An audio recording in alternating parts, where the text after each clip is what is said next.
TV news के साथ मैं हूं कैसर लावरजदून। शामिल करते हैं न्यूज़ अपडेट। तहसील हसन अब्दाल के नोई गांव पुरमैना की हरों में 24 साल लड़का डूबकर जहां बाग।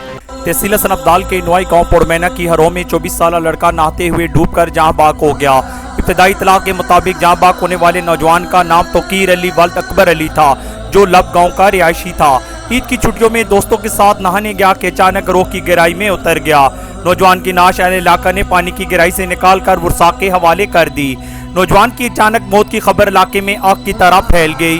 घर में सफ़े मातम बिछ गई। जवां बेटे का लाशा देखकर मां पर गशी के दौरे। आए दिन गर्मी की शिद्दत को कम करने के लिए बहते हुए पानी में डूबकर जहां बाग होने वाले नौजवानों के वाकयात सामने आते हैं। हमारे नौजवान दोस्तों से दरख्वास्त है कि बराए करम गहरे पानी में नहाने से गुरेज करें।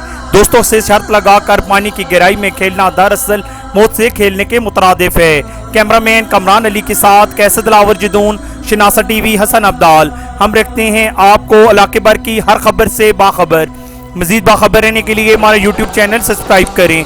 सब्सक्राइब के लिए वीडियो के नीचे लिखे सब्सक्राइब पर क्लिक करें और बेल आइकन दबा दें। शनासा टीवी आपका अपना